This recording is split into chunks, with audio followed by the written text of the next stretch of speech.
अस्सलामुअलैकुम व्यूअर्स। तो आज की अपनी इस वीडियो में हम बात करेंगे MUD 001 जो कोड है, उसमें जो हमारा history of Urdu language and literature वाला पार्ट है, उसके जो मोस्ट इंपॉर्टेंट क्वेश्चंस है उसके बारे में। तो हम इस वीडियो में बेसिकली आपको जो क्वेश्चंस है उसका कुछ इंट्रो देंगे जो कि इम्पॉर्टेंट हैं हमारे लिए। तो चलिए जो हमारी वीडियो है उसको शुरू करते हैं, जिसमें सबसे पहले जो है वो हमारा सवाल एक है, उर्दू ज़बान की तारीफ़ करते हुए उर्दू ज़बान के तारीख़ी पस मंज़र पर रोशनी डाल दें। यानी कि इस सवाल में आपको क्या करना है, उर्दू ज़बान की तारीफ़ भी बयान करनी है और साथ ही साथ इसकी जो तारीख़ी पस मंज़र गुज़रा है उस पर भी आपको रोशनी डालनी है। इसका जो जवाब है वो आपको ब्लॉक 2 के यूनिट 10 में मिल जाएगा। उसके बाद हमारा सवाल नंबर 2 है, ज़बान की तारीफ़ करते हुए ज़बान के अहद इर्तिका पर रोशनी डालें। यानी कि ज़बान आपको पहले बतानी है इसमें कि ज़बान क्या होती है, उसकी तारीफ़ बयान करनी है और उसके बाद जो है उसके ज़बान की जो बाअहद किस तरीके से उसका इर्तिका होता है उस पर भी आपको रोशनी डालनी है। सवाल नंबर 3 है, ज़बान की तारीफ़ करते हुए ज़बान और बोली में फ़र्क वाज़े कीजिए।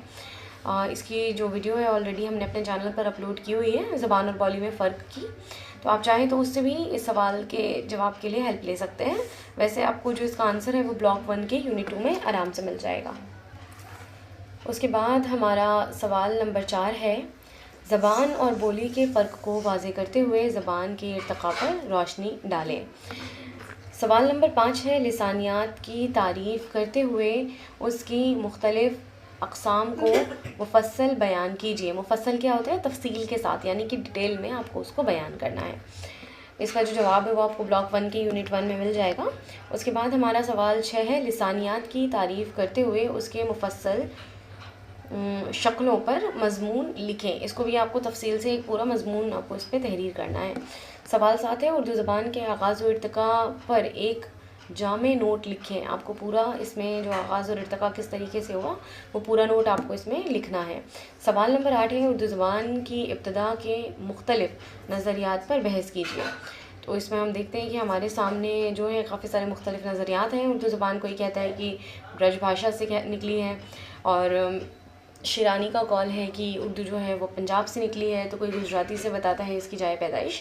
तो आपको उन सब के क्या करना है, नज़रियातों को बयान करना है। सवाल नंबर 9 है, दक्कनी उर्दू की लिसानी खसूसियात को वजाहत के साथ बयान कीजिए। इसका भी जो जवाब है वो आपको ब्लॉक 3 के यूनिट 13 में मिल जाएगा। सवाल 10 है, खड़ी बोली और उर्दू के बाहमी रिश्ते को मिसालों के साथ वाज़े कीजिए।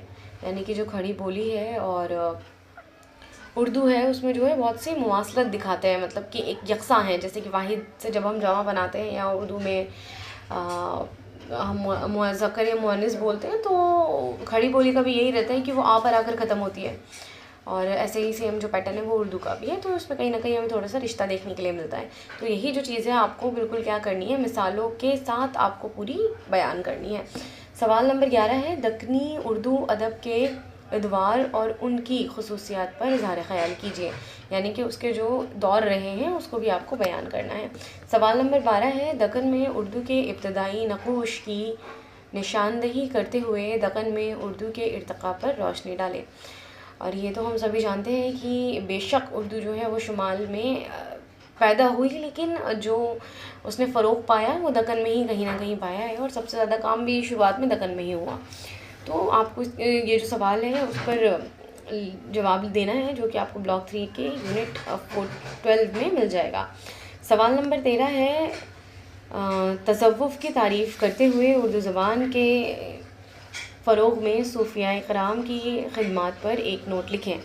और हम सभी जानते हैं कि शौरा वगैरह का जो दौर है वो तो बाद में आया था, पहले सूफ़िया इकराम ही हैं जिन्होंने कि ज़बान को फ़रोग़ दिया। फिर चाहे वो कुरान का तर्जुमा लेकर हो, आम लोगों तक अपने जो भी एक ऐलान पहुंचाना रहा हो, कुछ मैसेज देना रहा हो, तो वो उन्होंने तब से इस ज़बान का इस्तेमाल करना शुरू हो और उसके बाद इसको फ़रोग़ मिलता गया। तो आपको इस पे क्या करना है, एक मुफस्सल नोट आपको पूरा लिखना है इस पर मुफस्सल। और उसके बाद है सवाल नंबर 14 कि शुमाली हिंदुस्तान में उर्दू शायरी की इब्तिदा और इर्तिका पर मुफस्सल नोट लिखें। ये भी आपको तफसील से बताना है। सवाल 15 है, शुमाली हिंद में उर्दू नस्र के इब्तदाई नक़ूश की वजाहत कीजिए। नक़ूश यानी कि जो जो निशानात उसके मिलते हैं तो वो आपको वाज़े करने हैं इस जवाब में। इसके सवाल 16 है, शुमाली हिंद में उर्दू नस्र के इर्तिक़ाई सफ़र पर मुफस्सल नोट लिखें। सवाल 17 है, शुमाली हिंदुस्तान में गैर अफ़सानवी नस्र के इर्तिक़ा पर एक मज़मून लिखें। अब जो है अफ़सानवी और गैर अफ़सानवी मुझे लगता है कि आप सभी बहुत अच्छे से जानते होंगे। बहरहाल हमने जो है इस टॉपिक पर ऑलरेडी एक वीडियो भी अपलोड की हुई है जिसमें हमने जो मुख्तलिफ़ असनाफ़ है उसको काफ़ी डिटेल में और अच्छे से बताया है। तो अगर कुछ कन्फ्यूज़न है तो आप उस वीडियो की भी हेल्प ले सकते हैं, आपको वो आसानी से मिल जाएगी। सवाल नंबर 18 है, अहद मीर की शायरी खुसूसियात पर एक जामे नोट लिखें। यानी कि जो अहद मीर की जो शायरी है उसकी खुसूसियात आपको बयान करनी है। और हम सभी जानते हैं कि जो हमारा मीर का जो दौर है यानी कि जो अहद मीर है उसे उर्दू शायरी का अहद ज़र्री कहा जाता है। तो आपको उस दौर में क्या क्या ख़ास बात रही है उसको ही बयान करना है। सवाल नंबर 19 है, उर्दू की अफ़सानवी नस्र के इर्तिक़ा पर इजहार ख़याल कीजिए। यानी कि किस तरीके से उर्दू में जो है अफ़सानवी नस्र को इर्तिक़ा मिलता है उस पर आपको डिटेल में बताना है। ये आपको ब्लॉक 5 की यूनिट 24 में मिल जाएगा। इसके बाद सवाल 20 है, जदीदियत के किसी दो अफ़साना निगारों के फ़न पर बहस कीजिए। अब जदीदियत क्या है भाई? जब तरक्की पसंद तहरीक ख़त्म होने के कगार पर थी, मतलब ख़त्म ये कहो कि उसका जो रुख था, वो जो असर था उसका वो थोड़ा कम होने लगा था। तो हम जानते हैं कि जिससे ही एक चीज़ ख़त्म होती है तो दूसरी चीज़ को फ़रोग़ अपने आप मिलना शुरू हो जाता है। तो जदीदियत जो है वो तरक्की पसंद तहरीक के बाद आने वाला एक रुझान है। अब ये तहरीक रही या फिर ये रुझान रहा, इस पर बहुत अलग बहस है और वो बहुत लंबी चलती आ रही है। लेकिन बहरहाल जो मुख्तलिफ़ जो माहिरीन लिसानियात हैं वो मानते हैं कि जो जदीदियत है वो एक रुझान रहा है, कोई तहरीक नहीं थी। इसका भी जो जवाब है वो आपको ब्लॉक 7 की यूनिट 37 में मिल जाएगा। और यहाँ पे मैं थोड़ा सा और आपको बता दूँ कि जदीदियत जहाँ एक तरफ अदब बराए अदब से जो हटा कर अदब बराए ज़िंदगी को जोड़ा है, तो जदीदियत ने वहाँ पर इंसान को जो है वो मरकज़ियत में रखा है। यानी कि जो भी अदब है वो सब क्या होगा, इंसान की जो ज़ात है उसके इर्द गिर्द रहेगा, ना कि समाज के। तो समाज से अलग करती है जदीदियत। तो ऐसे कोई से भी दो अफसाना जो निगार हैं उनके फ़न पर आपको बहस करनी है। सवाल नंबर 21 है, अलीगढ़ तहरीक के अदबी खिदमात का जायज़ा लीजिए। यानी कि अलीगढ़ तहरीक ने क्या क्या खिदमात अंजाम दी उर्दू को फ़रोग़ देने में, ज़ुबान को फ़रोग़ देने में, वो आपको इसमें बताना है। सवाल नंबर 22 है, जदीद शायरी के किसी दो शौरा की शायरी खुसूसियात पर इज़हार ख़याल कीजिए। तो आपको कोई से भी दो जदीद शौरा ले लेने हैं जो आपको पसंद है और उनकी खुसूसियात पर, मतलब उनकी शायरी की क्या खुसूसियात रही है वो आपको उसमें बयान करनी है। बहरहाल आप इसके जवाब के लिए ब्लॉक 4 के यूनिट 21 को देख सकते हैं। सवाल नंबर 23 है, फोर्ट विलियम कॉलेज की नस्री खिदमात का जायज़ा लीजिए। हम सभी जानते हैं कि फोर्ट विलियम कॉलेज का जो क़याम है वो सन 1800 में कलकत्ता में किया था और उसका एक मकसद ये रहा था कि हमको क्या करना था, अंग्रेज़ों को हिंदुस्तानी ज़ुबानों से वाकिफ़ कराना था। तो सबसे ज़्यादा ये समझो कि उससे पहले भी हमको उर्दू की जो तर्जुमे में किताबें मिलती हैं वो इतनी कम है कि एक दो कई सालों तक। लेकिन जैसे ही फोर्ट विलियम कॉलेज क़ायम हुआ तो उस एक साल के अंदर, मतलब उन चंद 2-3 सालों के अंदर जितनी किताबें तख्लीक हुई वो आज तक भी उर्दू की कदीम तारीख़ में इतनी किताबें कभी मंजर आम पर आई ही नहीं थी। तो इसको जो है नस्री जो खिदमात है उसकी बहुत एक अहमियत रही है फोर्ट विलियम कॉलेज की। तो आपको वो सारी चीज़ें उसमें बयान करनी है कि क्या क्या है, कौन कौन सी तख्लीक उसमें, जैसे मीर अमन है उनकी बागो बहार भी फोर्ट विलियम कॉलेज की देन है। उसके अलावा और भी काफ़ी सारी तख्लीक हैं, तो वो आप इसको देख लेंगे। वो आपको ब्लॉक 9 के यूनिट 28 में मिल जाएगा। उसके बाद है सवाल नंबर 24, उर्दू अदब पर तरक्की पसंद तहरीक के पढ़ने वाले असरात को कलमबंद कीजिए।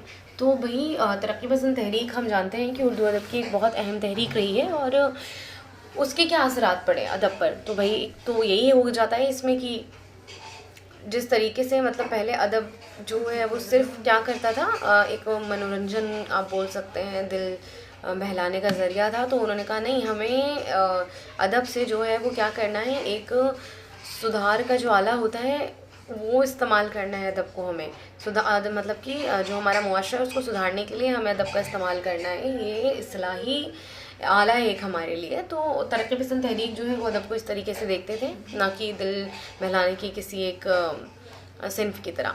तो आप इसमें वो बयान कर देंगे कि क्या क्या उससे असर पड़े हमारे किस पर, उर्दू अदब पर। सवाल नंबर 25 है अलीगढ़ तहरीक की अलीगढ़ तहरीक का तफसीली जायज़ा लीजिए। तो आप इसमें बताएंगे पूरा कि अलीगढ़ तहरीक जो थी वो क्या थी, किसने उसका आगाज़ किया, उसकी क्या क्या खिदमात अंजाम रही, उर्दू अदब पे उसके क्या असरात पड़े। तो पूरा आपको एक नोट तैयार करना है इस पर।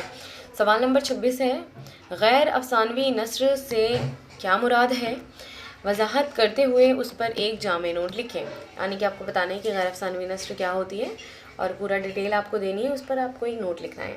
सवाल नंबर 27 है वली दकनी के मुख्तसर तारुफ के साथ, मतलब तारुफ के साथ इंट्रो देना है आपको उनकी शायराना खसूसियात कलमबंद कीजिए। बेसिकली क्या करना है आपको, पहले आप थोड़ा सा वली के बारे में बताएंगे, वली दकनी के बारे में। हम जानते हैं कि उनका जो कलाम है, जब मतलब दीवान, बेसिकली वो पहले शायर रहे हैं जिनका दीवान सबसे पहले बना। और जैसे ही वो दिल्ली आते हैं उसके बाद से ही क्या होता है कि लोग हैरान थे कि इस ज़बान में भी इतना अच्छा जो कलाम है वो पेश किया जा सकता है। फिर उसके बाद से उर्दू को और ज़्यादा फ़रोग़ मिलने लगा। तो आप पहले वली के बारे में बताएंगे, वली दकनी का तारुफ आप पेश करेंगे, इंट्रो देंगे उनका, और उसके बाद उनकी शायरी की क्या क्या खुसूसियात रही हैं वो आप इसमें वाज़े करेंगे। उसके बाद सवाल नंबर 28 है गालिब के मुख्तसर तारुफ के साथ